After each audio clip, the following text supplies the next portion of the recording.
question, had you not had a voice of reason or somebody to counteract your feelings, how would you have handled that? Would you have I would have bought it bought them in again? every single print, and I would have made a mistake. So, that does help So whenever how do you you have avoid that? partners to help, navigate through that, but that would have been a buying mistake for myself, and I would have had. So how about if like some people don't have that other person to say like, "Oh no, we Right. these didn't sell well." Like how would you have handled that? Boutique hustle. Unzipped. Hi guys, welcome to our show again. I'm Sonia. And I am Hanna, and this is the Boutique Hustle Unzipped. We are so excited to be back for our second episode, and today's podcast is going to be Oops, I Bought It Again. We all know how that works, right, Sonia? I know you see it all the Oh time. yeah, all the time. Well, talking about that, you just got back from market. I did. We had a great market.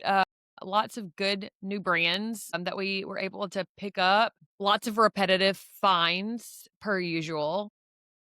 I was going to ask about that. Yes, lots of repeats.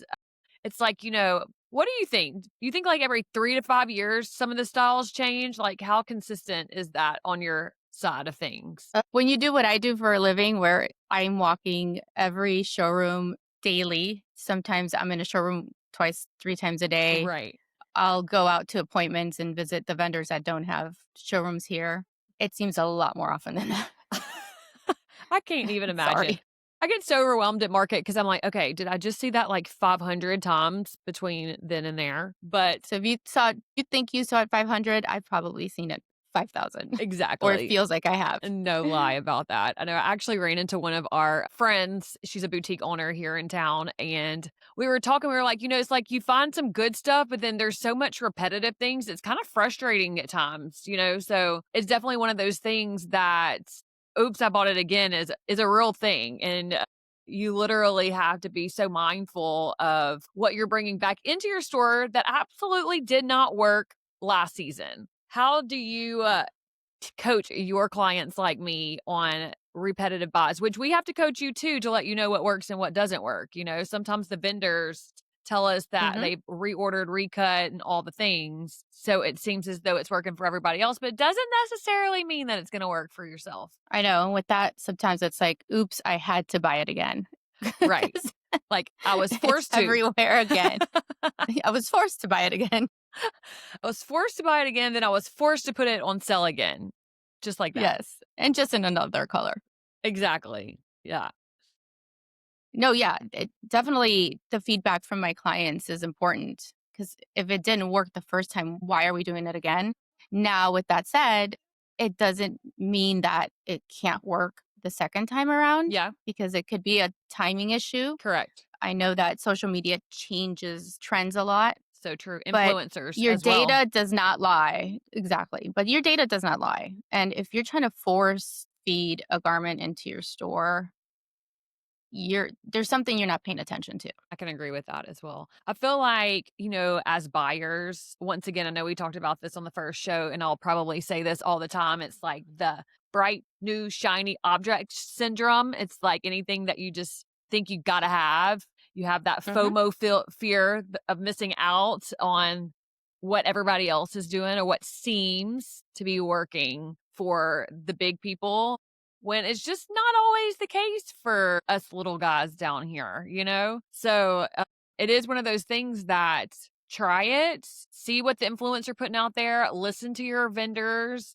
But if it's not going to work for you in your space, definitely do not repeat it just because they had 25 more cuts. Sometimes it just don't work. And because they told you it's killer, it's a seller, it keeps selling, it's sold out again. How many And times sometimes have we it's heard true, that? but a lot. A lot. Even No from hate you. to You're my like, vendors. my other client, she sold 12 packs of these. Like, y'all are missing out. Okay, just we'll try a different color. And then it just still doesn't work. But I won't force that on you. Sometimes it's because you haven't tried it to begin with. Let's be clear. But your mom's an easy sell too. She's like, yes, But that's all you I have need to do. it for my store. Yeah, they bought like 100 packs. If you don't have it, you're missing out. Okay, we'll take. She's like, I'll take it. Yeah, we'll take whatever you have left in stock. Thank you. Exactly. So, like, having gone to market and talking about repeating the mistakes, you're so organized and you talked about how much you love spreadsheets and I don't. What do you do to prepare to go to market so that you don't get caught up in that, like, frenzy and like the FOMO of it Yes. all? So we do a lot of research pre-market to kind of see what's happening in the marketplace. Honestly, it's not like I have a magic spreadsheet for like, oh, this didn't work. It's kind of by memory. It's the things that you know that you didn't have a great sell through on. It's the styles. There's a particular romper that's on the marketplace. And I know that I've seen competitors sell it in a million different colors. But for whatever reason, this particular style in our boutiques just does not sell through. So, and it's a great little romper. So that's one thing that I'm going to see it, market after market after market because they're doing tons of recuts on it. And I know that it has worked for some other boutiques, but obviously their clientele is different than mine. So you just kind of start learning which pieces work for you and which items don't. You don't always hit the mark. Let me be very clear with that. We make mistakes every single day. But definitely being more mindful of what styles are working for your clients and which styles aren't. And look, we have 5 locations through Louisiana. So there are particular styles that work for our Baton Rouge location that may not work for our Monroe customers. So that's something that we have to stay on top of and communicate with all of our managers and our stylists on the sales floor. They're the ones there. So we communicate daily with them on items that are working and the items that aren't. We actually use Slack for communication. And we have one of them that says product knowledge. And that is the feed that our employees put into the feed that every single store owner and all the people who work for the company are able to see what styles are running small, big, what the customers are liking, not liking. And that actually kind of helps us narrow down some of the bad seeds as well. But a particular story this past market, we were in a showroom and I found some cute game day little shorts from Adrian. And I remember selling those pretty well last year in our location. However, we were kind of in a debate about it because our Baton Rouge location, who does sell more game day than most of us, said that their clients didn't really like those particular shorts. And I was like, really? I remember selling these well. And we were kind of in a debate. Well, I remember them being on your sell rack. And I was like, huh. So it's like sometimes we don't And always. they're off campus, aren't they? They are. Yes, for sure. So, like, if it's not selling there, If it's not will selling sell. there, it's not, probably the best buy. So we had to make a decision there as a company. Okay, well, if it didn't work, then let's not put all our eggs in one basket because I was about to buy them in like 10 different prints because I was like, oh yes, these are great. They scream game day. But if the customers aren't really loving the fit or the length or the style, then it is an investment that we had to make a business decision about. And I lost that game, which was sad because I usually like to win. But wouldn't you rather win at the bank I would. I would rather win at the bottom or line. at the register? At the bottom Exactly. line is where I want to win. Let's be clear. True. Question. Had you not had a voice of reason or somebody to counteract your feelings, how would you have handled that? I would Would have you have I would have bought bought it them in again? every single print and I would have made a mistake. So, that does help So whenever how do you have avoid that? partners to help navigate through that, but that would have been a buying mistake for myself. And I would have had. So how about if like some people don't have that other person to say like, oh no, Right. these didn't sell well. Like how would you have handled that, do you think? If I was by myself, how would I would have handled that? Or what would be your advice, I would say, because you Okay. did have it and Yes. you Okay. lost the battle. Advice. Let's go with advice. It's once again, we see this, we're like searching and searching and searching. I know people can relate to this for game day items because it's far and few between to build like a great game day collection that not everybody and their mama has that you can, brand with your own storefront. So that is a challenge in itself. And then you come across one style, it comes in all these great prints and you think you just like hit the jackpot. But I would say probably from experience on my advice would be let's not go all the way in. Like let's pick one or two styles or one or two prints in this style instead of getting too crazy with, okay, let me take every print that comes in purple and gold. That would be a safer bet if you're running solo in the marketplace. Do always encourage someone to bring another brain with them because I do think that helps a lot in making quicker decisions. But you also have to be on the same playing field as well. You have to be prepared simultaneously. You have to have meetings and prepare for market so that you can make those right decisions as well. But then you have the vendor going, "But these are best sellers. I promise you, you're gonna sell You it." can't get And you caught. have to kinda, like, Right. argue not argue, but, like, just counteract that with, like, "I know, but not for us." Exactly. But then you have the vendor in your ear trying to convince you how it's such a good seller. "Trust me, we keep selling it every season, blah, blah, blah." What do you do? That's where you have to really take a deep breath and trust your guts and not let the vendor get into your head, which is very challenging. Let's be clear. But I would, especially like if you haven't actually gotten the item yet to even see if it works. Because look, it could have worked for somebody else and then they can take Sure. that chance and that risk. But if it's not something that you have taken a chance on yet, just do it in the limited quantities. Like you don't have to just jump full throttle in. That's too much of a risk. Just take a quicker risk, less quantities, pick 1 or 2 prints, do limited quantities, see how it does for you in this season, and then you can kind of build off of it from there. Because you do have to be really careful with the vendors as well and your own personal FOMO. And when you say part of that is to, again, if you haven't tried them or maybe this is the second round and you're like, "Okay, maybe they will," is to get them, like you said, just a little bit, dip your toe with it, get them in early so you And kinda get a feel for how they're that's gonna it. do, and you can always reorder. You can always reorder. Yeah. And the earlier you can get those in, the quicker you can get those reorders to back it up for Cool. sure. So back to the to market, what is something that you feel vendors would know or like what is let me start that over. So going back to market, what is something you think vendors should know or understand that even though it's selling well for them and they keep recutting it and whatnot, that it's just not for you? Like, I think do they communicating with the understand? I guess, sorry to interrupt you, but I don't know if sometimes vendors get that a lot of these boutiques are in small towns and there's right. like a dime a dozen. And I know it's a great seller, but you've already tried it, didn't work. If you're going to let somebody else, fine, go run with it. It doesn't matter. Yes, exactly. I think Like, communicating with the vendor with exactly what you said, like, look, we're in a smaller town. We have fewer stores than probably some of the people that you're selling to.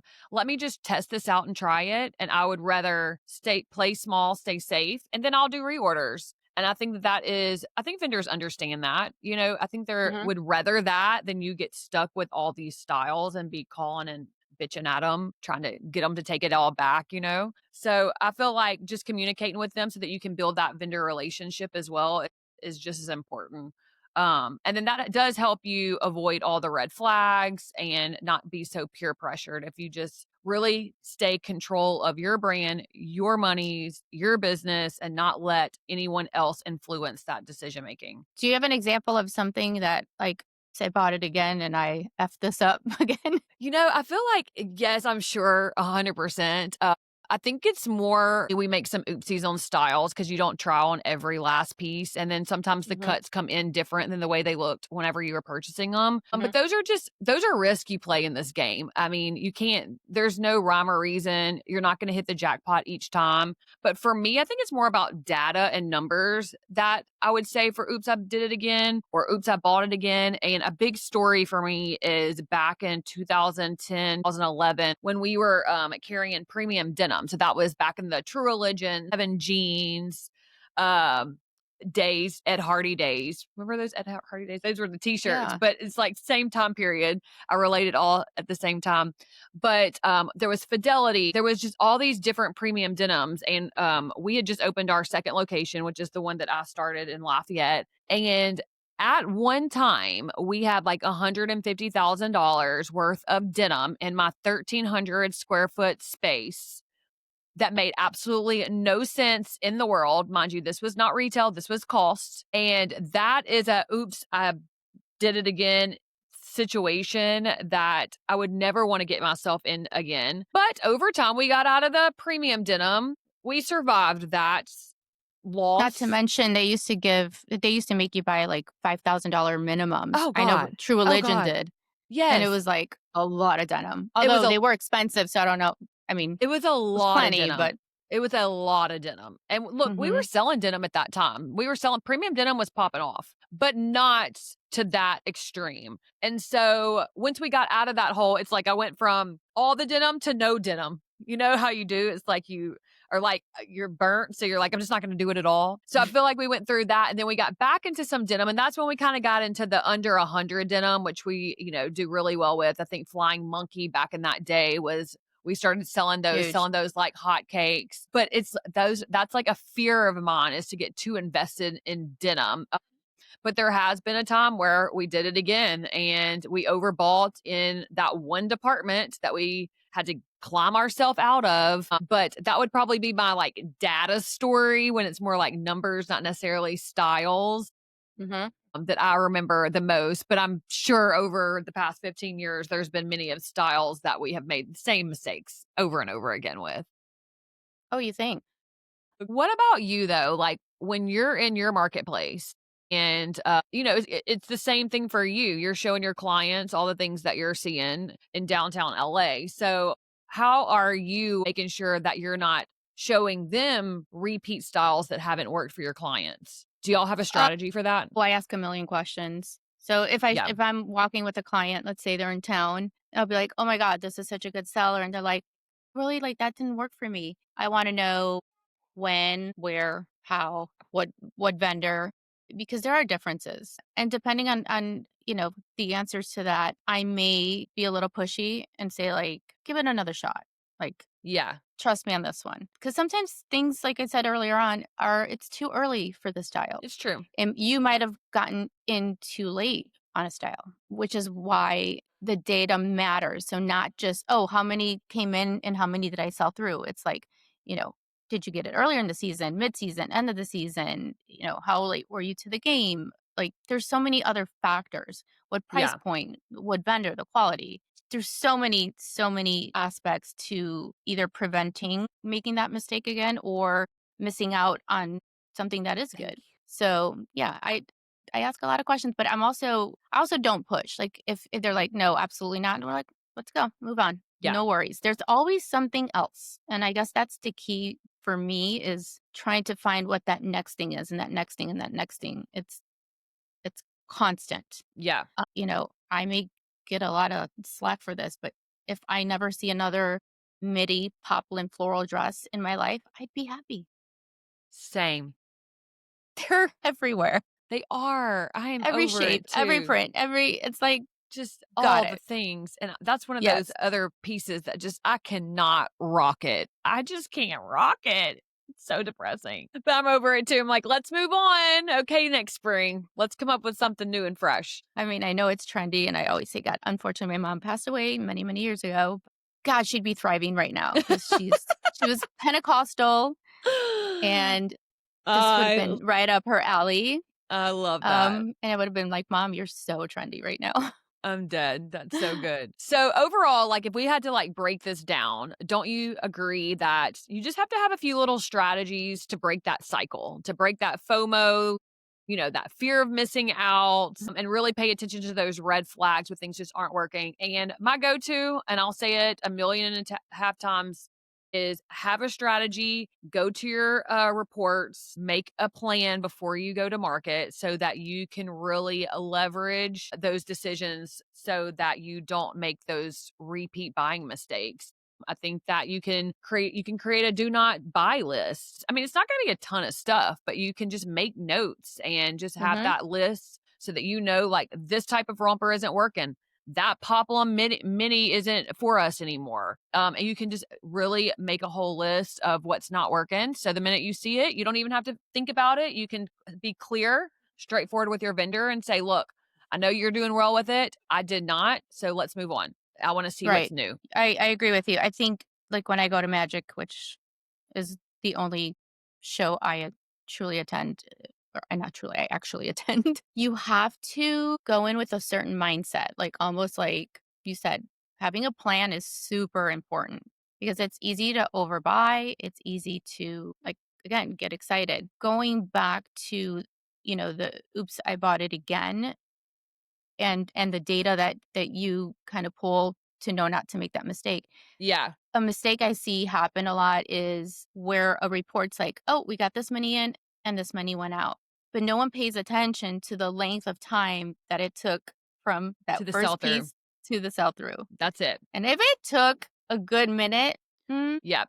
It didn't work like you thought it did. exactly. So Yes. that timing is really And important. then It's think also like, good for you that it sold through, but right. But then it what was shouldn't the have margin? Because taken if it much. took you 6 months to sell through that particular garment and your margin was under 50%, really under 55%, and it took you that long, that's a no-no. So 6 months is a long time. you have to look at the turning ratio, the days that it took you to sell through, and the margin of how you sold it, because that means you had to put it on sale to even get rid of it. So I think that's so important as well. Another thing I just thought about too, like that's so important, is really learning your sell racks. I think is a missed opportunity for a lot Yep. of people. They just like throw it to the side and it's like lost inventory at that point, and they forget to really work that merchandise. I work my sell racks and we train our team to work our sell racks really well. We're constantly rotating them. We've gotten better. We're not perfect at it, but it's definitely a new strategy that we have been working on the past couple of years so that we don't get too deep into the discount. But Mhm. learning that inventory on that sell rack helps you make better buying decisions as well. Cause it's like I can memorize what I put on sale and why. Like there's a particular one shoulder dress that honestly I'd buy it over and over and over again. They come in great jewel tone colors. It's one shoulder. It looks adorable. It hangs well, but it does not fit well. And we got it in 3 different colors when we bought. We have all 3 colors on the sell rack, and we can't even sell it on the sell rack. Like it's not even moving on their sell rack. I don't even know if it would move at like a $10 rack, to be honest with you. It was a So it's a bad fit issue? it was a bad bite, but it's one of those that if I saw it again and I wasn't really clued in on that garment, I would buy it over and over again, because it's just one of those you're like, why didn't this work? It makes no sense. It's like a dumb dress. Like, duh, it's gonna Yeah. work. And it Yeah, absolutely it's did so not cute, for like, us. who won't buy this? Exactly. But we all know at every location that this did not work. So at market, it's on us to make sure we don't make that same mistake again. But I you got to actually be have a familiar. client, sorry, I didn't mean to interrupt No, you're again, good. but I was gonna say I have a client that I work with, and he comes in once a month or every few weeks, and he hands me a report of everything I've bought for him. No one's ever given me a a report this detailed, and I always kind of panic when he hands it to me because I'm like, what it's just gonna reflect everything I did, good or bad. But it's so comprehensive and it's so eye-opening, and just flipping through the pages and seeing, like, the vendor.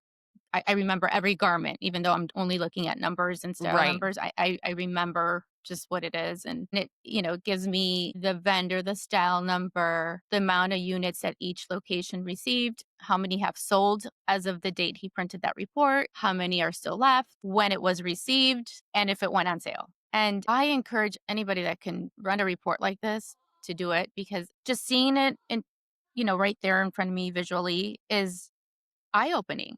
And there were things that I'm like, "Oh, wow, I can't believe they sold through that." There's a particular, like, in their case, we don't do a lot of, like, pink or black for this particular customer, and I noticed on my report that the things that were pink had sold. So that Right. told me I need to kinda visit that color more often Yeah. and make it one of my options. So yeah, that's reports are, They're mind you, I'm everything. calling it report because it's not a spreadsheet. So somebody call it Well, spreadsheet because I there's hate the spreadsheets. reports are you can put them in however you visually like to see them, but they are Yeah, they're so I important. like them dumbed down. Like, I need that Yeah. You dumbed mean down basic straightforward. information. Yeah, Yeah. I totally get that. But I mean, that's definitely a tip. And then another tip that we kind of mentioned before that I think is important is just test before you invest. It's just simple, and you can always dip your toes into something. And then if it works for you, fantastic. Then you can get a little bit more aggressive with it on the back end. The vendors are there to make sure that those cuts are redone if it's a good one. So Or that's sometimes they recut them and they have to get rid of them. true, true. So they're like, "This was a bestseller, bestseller, bestseller." Yeah, it was at one time. It's now Yeah, a yeah. But well, slower. it's a little slower this time. That's why we have 150 packs back in the back. And I always say, when you say bestseller, like, what does I that mean, mean? was that bestseller like 2020 Yeah. or And I'm like, did you get a big company order and that made it a bestseller? I always ask that because I'm like, I want That's to remove that out of the equation. And I'm like, I like get, it. get the big cuts out of the way. I like that. That's very good feedback. What's left? Like, how many have you actually sold? I love it.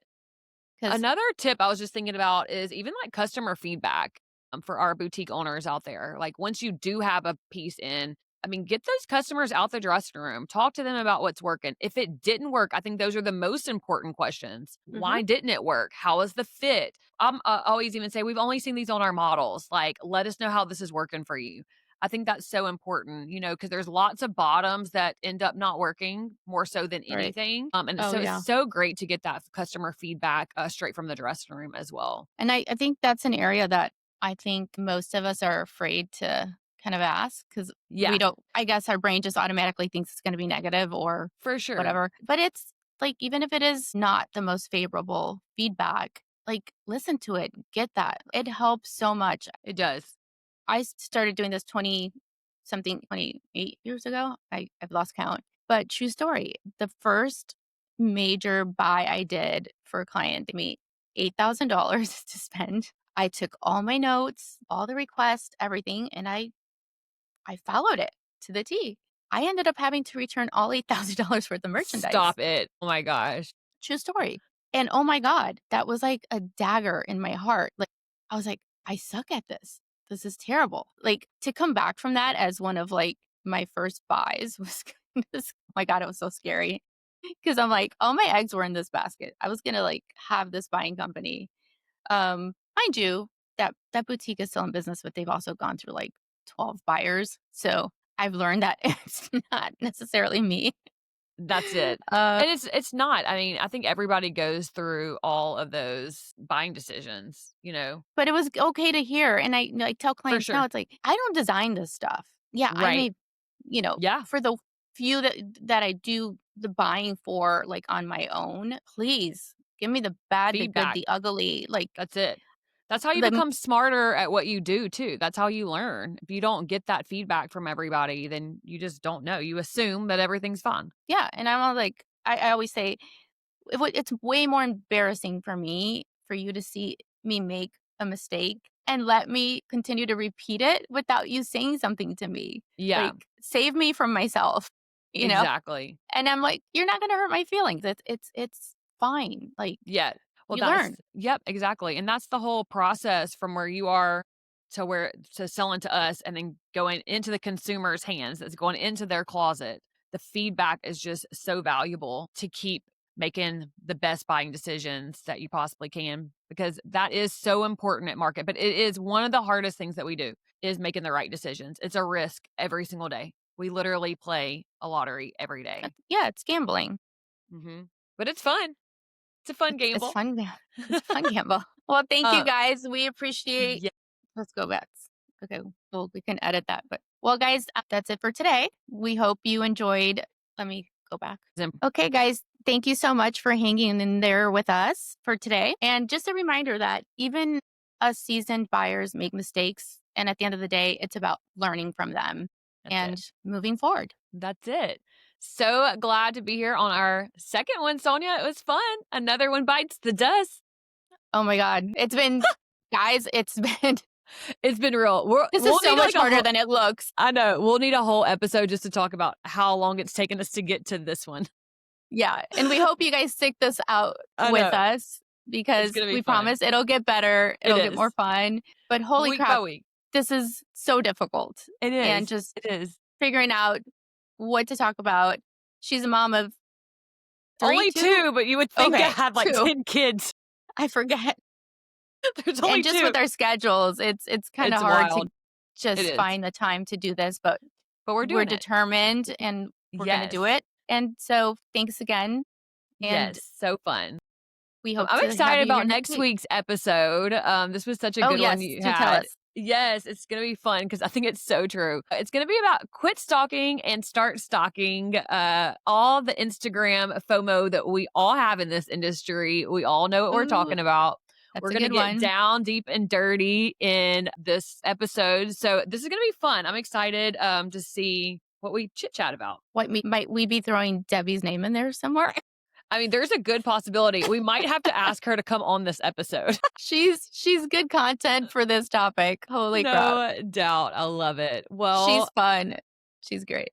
today was great, Sonia. It was great seeing you. And Yes. until next time. Yeah. Thank you again. And don't forget to follow us on Instagram, TikTok, Facebook, whatever. And feel free to leave comments again about topics you'd like us to kind of talk about. Yes. Maybe even some of your experiences that we can kind of touch on here on the show. And we look forward to hearing all of it, the good, the bad, and the ugly. That's it. Y'all have a great day. Bye, y'all. Bye.